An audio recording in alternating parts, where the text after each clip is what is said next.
서양이 저지른 기나긴 테러의 역사. 노엄 촘스키.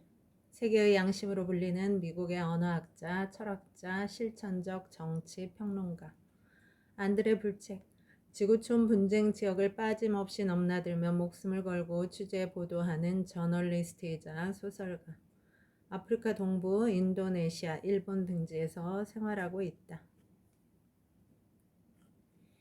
MIT에 있는 노엄의 연구실에 가보면 한쪽 벽에 버트런트 러셀의 상징적인 사진 한 장과 그가 했던 한마디가 붙어 있다.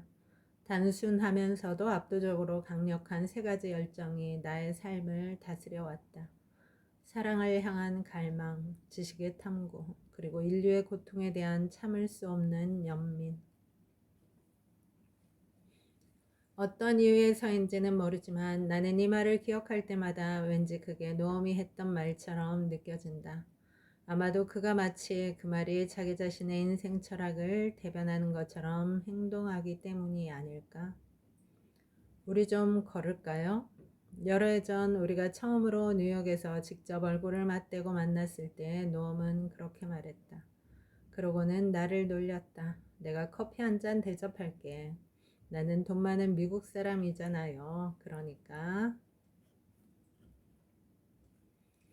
우리는 근처 식품점에 들어가 커피 두 잔을 사서 뉴욕대학교 근처에 있는 공원의 벤치에 앉아 몇 시간을 보냈다.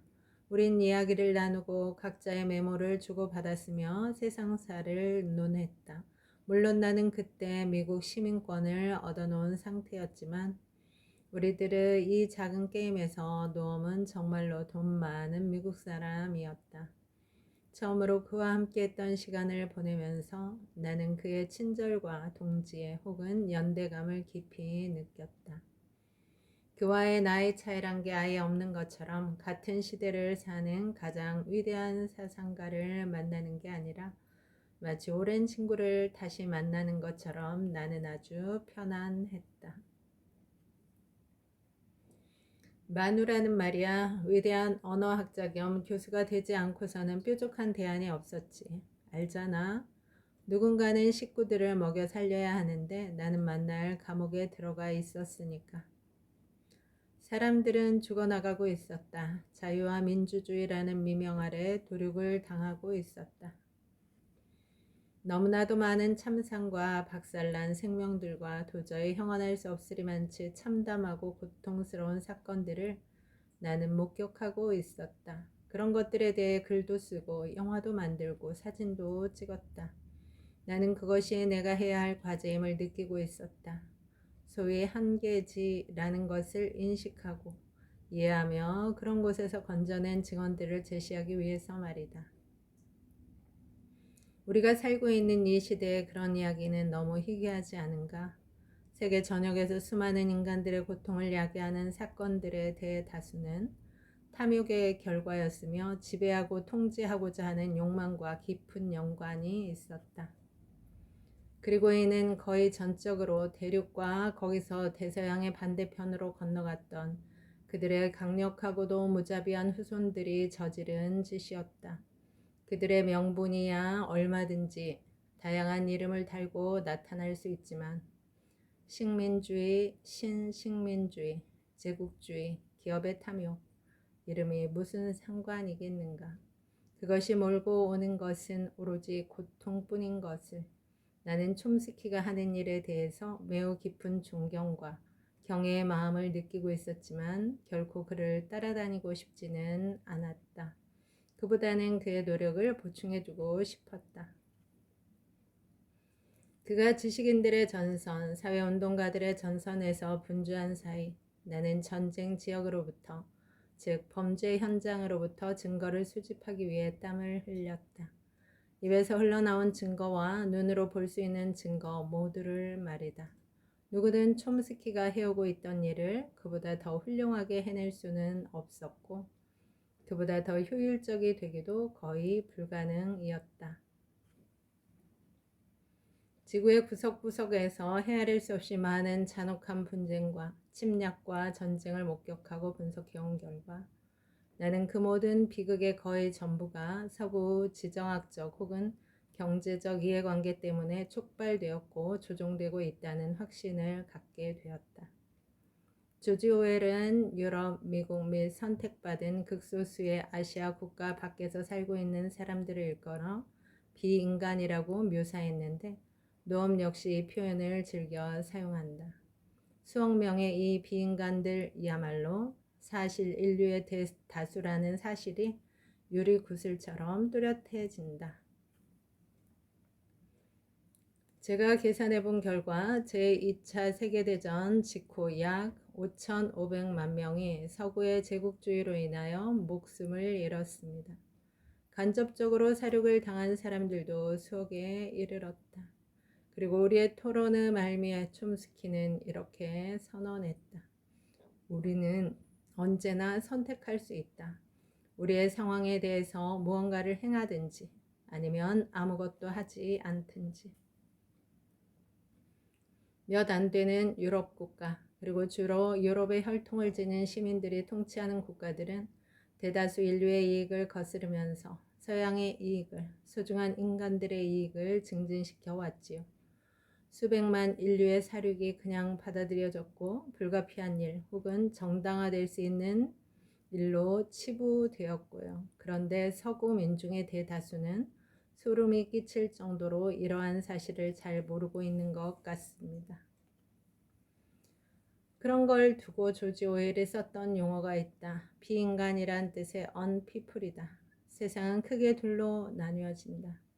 우리 같은 사람들과 중요하지 않은 다른 모든 사람들, 즉 비인간들. 독일인들이 유럽의 유대인들과 집시들에게 자행한 홀로코스트는 독일이 저지른 최초의 집단 학살이 아니었어요. 그들은 남아메리카 남부의 원추 지역과 사실상 세계 전역에서 일어났던 끔찍한 학살에 연루되었으니까요.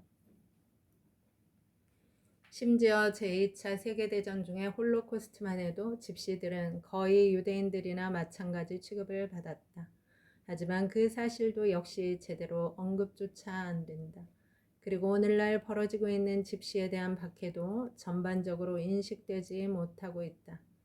예를 들어 프랑스 정부는 2010년에 자국 내 집시 주민들을 루마니아의 비참과 공포 속으로 내쫓기로 결정하지 않았던가. 제2차 세계대전 이래로 가장 끔찍한 범죄 행위를 알 수 있는 월남전을 예로 들 수 있다. 존 F 케네디가 그 전쟁을 시작한 지 그는 네이팜의 사용을 허락했고 곡물 및 식물의 파괴를 위한 화학전까지 인준했으며 수백만 명의 인민들을 위한 소위 전략존으로 몰아넣게 될 프로그램도 시작했다. 그건 사실상 집단 수용소 또는 도시 민민굴이나 다름없었다. 그들은 캄보디아에 대한 대규모 공습에 관련된 헨리 키신저의 이러한 명령을 따르고 있었다. 비행할 수 있는 거라면 뭐든지 다 동원해서 움직이는 거라면 무엇이든 모조리 폭격. 이거야말로 조금 전에 당신이 암시했던 바와 같이 한 나라를 몰살시켜버리라는 명령에 다름 아니었다. 국가기록보관소를 다 뒤져도 이와 같은 예를 찾기는 어려울 것이다. 하긴 뉴욕타임즈에 딱 한 줄 언급되기는 했었지. 그러고는 그걸로 끝이었다. 캄보디아 농촌 지역에 대한 미국의 공습 기간 중에 죽은 사람이 크메르르주의 폭정으로 죽은 사람보다 훨씬 더 많았다는 데는 조금도 의심의 여지가 없습니다. 동남아시아에서 벌어졌던 일과 지금 루안다, 우간다, 콩고, 민주공화국 등에서 벌어지고 있는 일 사이에는 매우 뚜렷한 유사점이 발견될 것 같습니다. 사륙은 민병대원들이 저지르고 수백만이 죽어나가고 있습니다. 주민들은 야만인으로, 아니 거의 짐승으로 묘사되기 일쑤지요. 서양 정부나 기업들은 너무 멀리 떨어져 있어서 책임을 묻기도 거의 불가능합니다.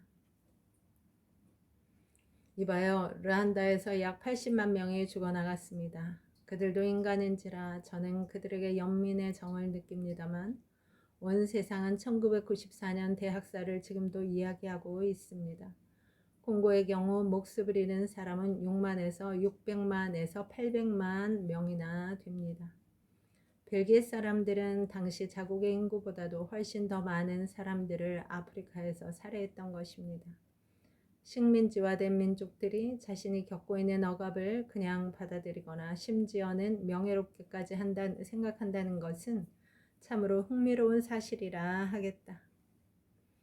그리고 교육을 제대로 받은 말레이시아의 젊은이들이 품고 있는 궁극적인 목표는 영국에 있는 권위 있는 대학에서 공부하는 것입니다. 그러니까 기본적으로 자기 몸에 말레이시아 티를 씻어내고 예전의 식민주의자들과 가능한 한 비슷하게 되고 싶다는 얘기죠. 이와 똑같은 추세를 케냐에서도 볼 수 있습니다. 많은 사람들은 영국이 말레이시아를 매우 환상적으로 통치해 주었기 때문에 인도네시아보다 그렇게 앞섰다고 생각하고 있어요. 게다가 네덜란드는 왜 영국처럼 훌륭한 식민 통치를 해주지 못했느냐고 불평을 터뜨리는 인도네시아인도 많다는 겁니다. 그리고 계급사회와 억압이 일으켰던 주된 성과는 비인간들로 하여금 그것을 자연스러운 일로 받아들이도록 만든 것이다. 지금은 폴리네시아의 칠레 영토가 된 이스터 섬은 또 어떻습니까? 소위 100% 학살 성공률에 거의 다가가지 않았던가요? 포르투갈인들은 아프리카 노예들을 교수형에 처했던 석조기둥을 카보베르데의 한 마을 중심부에 보존되어 있다. 네, 그런 프로는 없어요. BBC 프로그램에 초대받은 적이 있습니다. 그들 자신은 이 토론이 참으로 어처구니 없는 것이란 사실조차 모르고 있더군요. 그때 당신에겐 얼마나 시간을 주던가? 5분? 아니면 2분? 그 정도의 시간조차 없었지요. 당치도 않은 안티 차이나 프로파간다를 듣고 있었지요. 말은 할 수가 없었습니다. 당신이 한마디 말도 하지 못하게 했다고? 전혀요. 카불에 있는 알자지라 시설물에 미군의 미사일이 떨어져 파괴된 사건이 있었는데 그때 이들은 그거야 실수였겠지요 라고 말하고 있었다. 그 자리에 있던 기자들은 모두 그렇게 웃어넘겼다. 그 기자들은 누구나 미국이 그것을 파괴하려는 의도가 있었음을 당연히 여기면서도 어느 누구 하나 보도하려는 사람이 없었다. 어디나 마찬가지입니다. 한 세기에 걸쳐 복잡한 프로파간다 시스템을 구축하기 위해서 집요하고 아주 정교한 노력을 기울였다. 그 시스템은 주로 광고를 통해서 사람들을 세뇌시키는 데 이용된다. 참으로 막대한 금액의 자본이 마케팅과 광고에 투입되는데 그것은 기본적으로 소비자 사회를 유지하기 위해서다. 광고주들은 전체 인구 중에 돈이 없기 때문에 여태껏 손을 뻗지 않았던 집단, 즉 어린이라는 소비자 계층이 있다는 사실을 깨달았다. 그들은 아이들로 하여금 엄마 아빠를 졸라서 귀찮게 만들게 하도록 어린이들을 겨냥한 프로파간다를 개발하기에 이르렀다. 돈은 부모에게서 나오니까 말이다. 내 생각에 이런 것에 완전히 감명을 받았던 사람을 들라면 그건 바로 괴벨스일 것이다. 그는 미국의 가장 훌륭한 상업 광고는 매우 세련되고 정교하기 때문에 자신은 미국의 상업 관계를 모델로 삼아 나치의 프로파간다를 구축했다고 쓴 적이 있다. 그 다음에 일어난 과테말라 쿠데타의 경우도 마찬가지다. 미국의 대중문학을 텔레비전 같은 것까지 포함해서 연구했는데 여기서 아주 흥미로운 사실을 발견하게 된다. 그중 하나가 미국 문학에는 하나의 공통된 주제가 일관되게 흐르고 있다는 점인데 우리에겐 바야흐로 재난이 닥치게 되어 있으며 우리를 전복시키고 파멸시키지 못해 안달하는 놀라운 적이 있다. 그런데 마지막 순간에 무슨 굉장한 무기나 슈퍼 히어로가 같은 게 나타나서 우리를 구해준다. 우린 지금 여기에서 평화롭게 살고 있는데 이 무자비한 야만인들은 우리가 자기네 땅을 차지하고 자기들을 몰아내고 무자비하게 자기들을 죽였다고 해서 거기에 반발하는 것이다. 가난한 사람들에게 우리가 할 수 있는 가장 잔인한 일은 그들로부터 희망을 앗아가는 것입니다. 동지들이여, 인민들의 희망을 가지고 장난하지 말라. 약속했으면 지키라. 소련이 지원하고 있을 때의 아프가니스탄은 어땠습니까? 우리나라가 희망을 지닌 적이 있었다면 바로 그때뿐이었습니다. 나는 윈스턴 처칠을 끔찍스러운 인종차별주의자로 생각한다. 처칠 자신은 독가스의 사용을 찬성했던 사람이다. 물론 대단히 치명적인 종류의 독가스가 아니라 미개한 종족들의 가슴속에 생생한 공포를 조성하기에 딱 좋을 정도로만 강력한 독가스였지만 말이다. 자본의 흐름을 자유롭게 허락하는 한 어떤 세력에 대해서도 자본은 가장 중요한 저항의 무기가 되는 법이다. 게다가 미국은 일본의 옛 전쟁 범죄자들을 복권시켰다. 그건 사실 전 세계에서 벌어진 일이기도 하지만 역사상 미국이 저지른 두 가지 핵심적인 범죄 행위를 예로 들자. 건국의 아버지들이 썼던 표현을 빌자면 원주민들의 실질적인 몰살과 노예 제도가 그것이다.